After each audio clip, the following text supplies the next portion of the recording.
Chapter 5. The Nature of Prayer. We are persuaded that many expect from prayer that which God did not intend they should get. With their immature and even distorted view of prayer's purpose, they become discouraged when prayer fails to come up to their expectations. They crave great and immediate results, and when these are not promptly forthcoming, they are disappointed and tend to lose faith. For their sake and for ours, we need a better understanding of what prayer can and cannot do. The particular field in which prayer operates, and to which it is limited, is as definitely fixed as that of any other of the gifts of God. Grace has a vital place in God's plan, but it must work in harmony with law, lest it trespass and enter a field not its own. Mercy operates under definite rules and conditions, as does forgiveness. Faith and works occupy a field where they have jurisdiction, and they must remain there, or conflict will result. Likewise, prayer has its assigned sphere. While the full discussion of this is reserved for later chapters, we shall here make a few observations in regard to some of the common misconceptions of prayer. Prayer is not primarily a shortcut whereby Christians may obtain freely that for which others must work. I need a certain sum of money and ask God for it. I doubt not that God could supply this money direct from heaven, nor do I doubt that God would do this if I really needed the money and there was no other way of getting it. God did a miracle for Christ once when he needed a coin to pay the temple tax. But this is not God's ordinary way of working. The Lord gives the power to get wealth. That is, he will supply the power, but we are to work for it. It was on this same principle that God supplied manna from heaven for Israel. Said God, I will rain bread from heaven for you, and the people shall go out and gather. The Lord supplied the manna, but Israel had to gather it. This is how God works today. He supplies the rain and the sunshine and causes the seed to grow, but man must plow, cultivate, and harvest. If a request for money should come before God and we were able to hear the response, it would probably seem a disappointing one, at least to some. He might say, Dear one, your prayer has been recorded, and I am sympathetic with you. I could send the money you need, but that would not be the best thing to do. I suggest that you follow the usual routine. Work hard and save. In the beginning, I gave Adam work to do because it was best for him. I give you the same counsel. I will help you. I will stand by you. I will prosper you if you work hard and do not forget God's part of your earnings. But do not build your life on the proposition of receiving money from heaven. Such an answer might seem cold and even cruel, especially to one who expects God to hand out money on demand. But God knows best, and there are few cases on record where God has answered otherwise. Let no one misunderstand. God will send every angel in heaven to the aid of one who is in need of help. Let him but call on God, and the answer will come. Prayer for the removal of pain. I have a severe pain, and I ask God to remove it. He may do so if he thinks best, or he may let it remain, as in the case of Paul, who had a thorn in the flesh, and asked God to remove it. For this thing I besought the Lord thrice, he says, that it might depart from me. And he said unto me, My grace is sufficient for thee. My strength is made perfect in weakness. God loved Paul, and Paul loved God. Yet God did not remove the malady, but gave Paul grace and strength to bear it.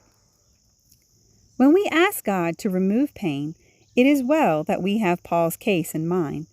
For reasons we do not know, God may think it best to let the pain remain, and if so, all we can do is ask God for grace to bear it. We have a right to pray, however. Paul prayed 3 times, as did Christ in Gethsemane. But if, after searching our hearts and dedicating all to God, asking that his will be done, we receive no favorable answer, we may conclude that God has some other plan for us, and we may pray as did Paul, Lord, what wilt thou have me to do? God may know of reasons why it is not best for him to answer favorably a petition for relief from pain. That reason may be hid from us, but it will be revealed to us if we truly seek God and want to know His plan for us. God may answer, "Dear one, I know you are suffering, and I feel with you. I would gladly take away this pain if this were the best thing to do. But before doing this, I need your cooperation. If you should search your heart, you might find that there are reasons why you suffer. You are not careful in your manner of living, in your eating and drinking, in work, rest, and recreation. You need to make some radical changes, and if you do, the pain will disappear. If you do all you can, I will help you. But it is necessary that you mend your ways.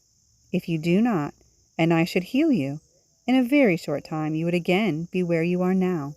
So repent of your bodily sins as well as those of the heart. I will stand by you, and as we work together, we will succeed."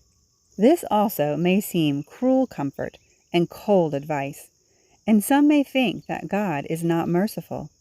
But good sense will confirm that prayer should not cover violations of the laws of health. Prayer is not to be used as a means to avoid the result of transgression. Someone has said, "Divine wisdom has given us prayer, not as a means of obtaining the good things of earth, but as a means whereby we learn to do without them, not as a means to escape evil, but as a means whereby we may become strong to meet it." Prayer for a conversion. If I should pray God to convert my unbelieving neighbor, He might well answer, "I will do what I can, but I must have your cooperation." What your neighbor needs is a demonstration of true religion in action. He does not believe that Christianity is of any special value. He sees little difference in the life of a believer and that of an unbeliever. If he could be convinced that Christianity really does something for a man, he would become interested.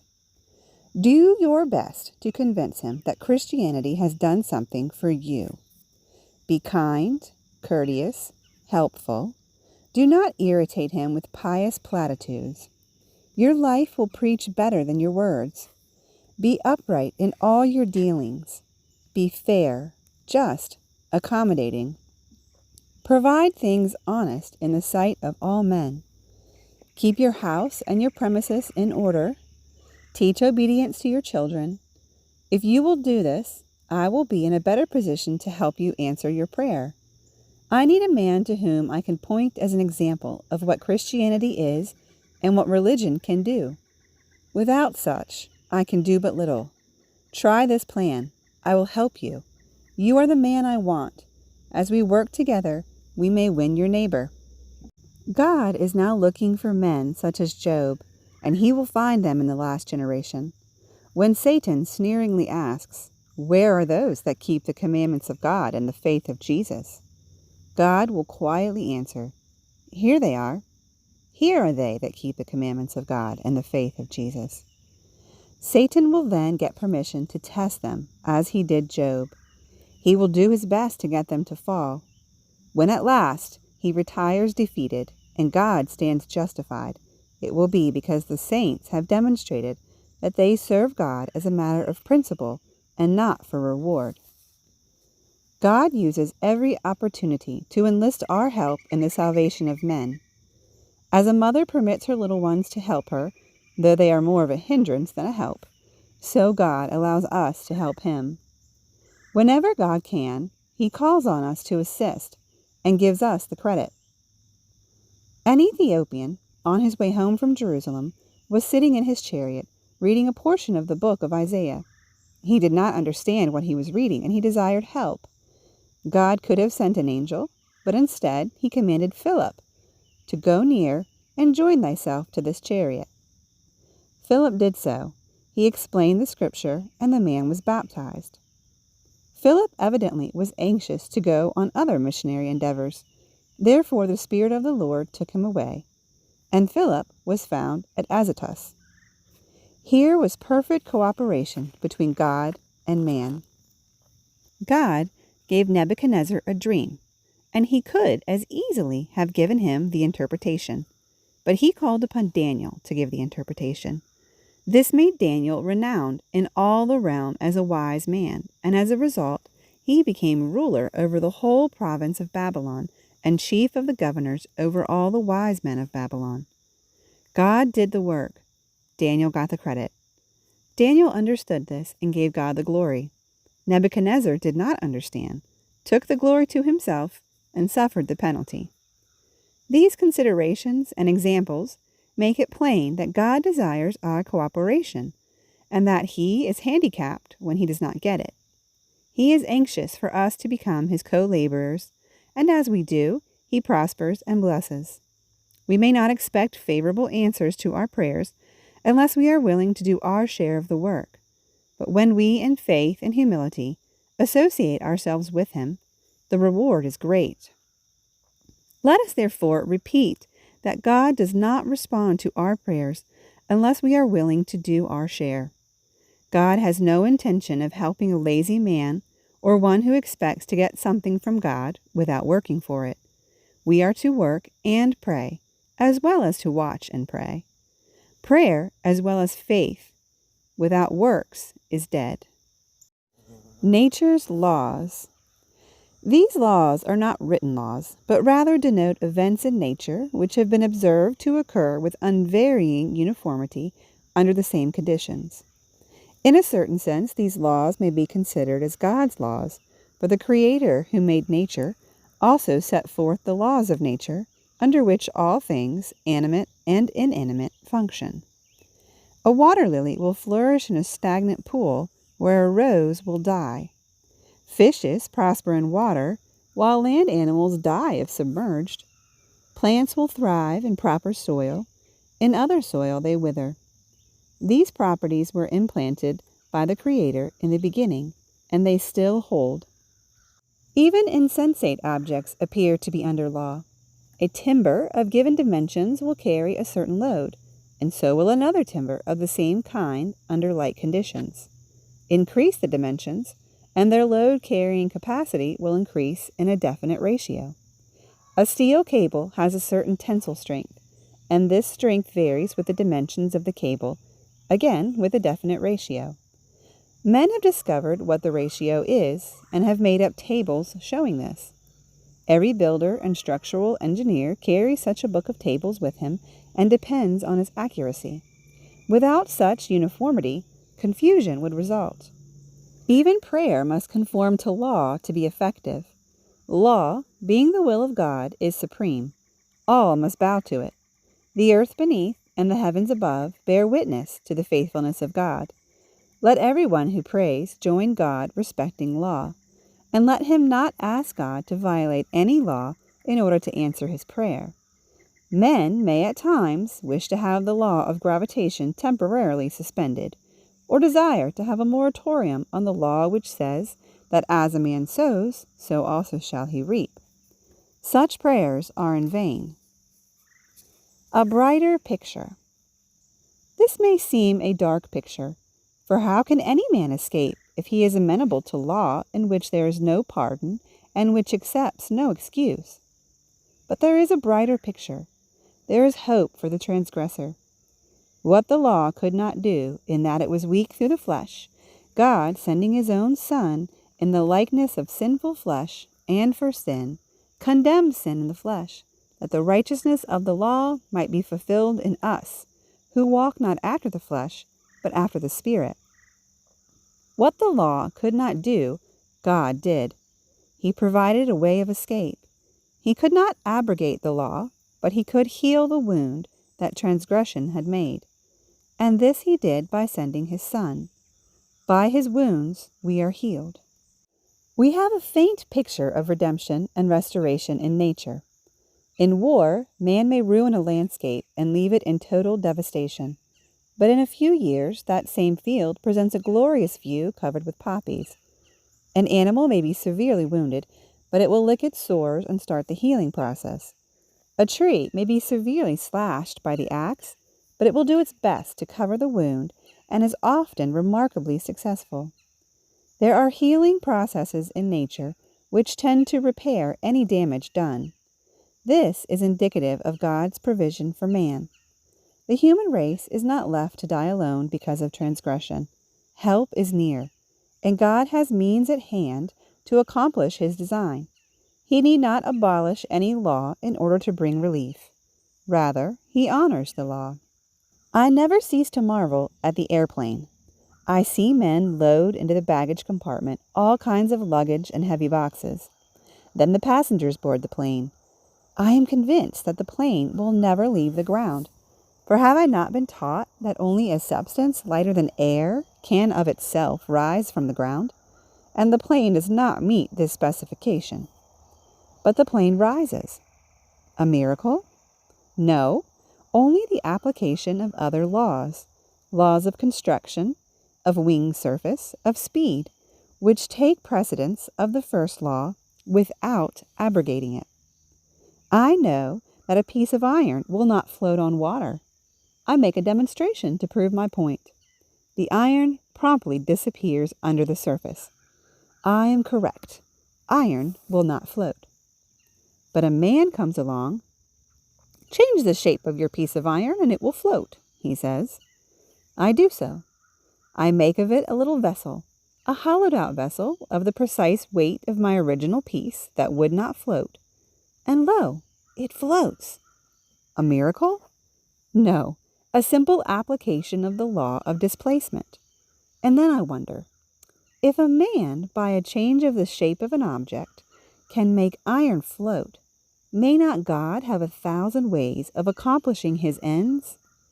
God has, and he does not violate law to do so. It is said of Columbus that at a banquet in his honor, some persons made light of his discovery of America. Anybody could discover America. Just get in a boat and keep on going west, and there would be America. Quietly, Columbus handed an egg to one of his detractors and asked him if he could balance it on end. The man tried, but did not succeed. Handing the egg back to Columbus, he asked, "Can you do it?"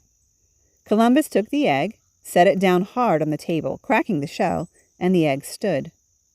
"Well, it is easy enough to do it that way," said the detractor. "Yes," answered Columbus, "it is easy enough to do it if you know how." The onlookers saw the point. The Lord knoweth how to deliver the godly out of temptation. Without doing violence to the meaning of the text, we may well use only the first 4 words. The Lord knoweth how. What seems to us to be a miracle may not be a miracle from God's viewpoint. It may merely be an application of laws of which we are ignorant. In any event, the Lord knows how. I stand appalled as I consider what God wants me to be, and the standard I must reach. I am convinced that there is no hope for me. But when I turn to God, I find one who knows how to deliver me, help me, and make me stand. I claim the promise, "He shall be holden up, for God is able to make him stand."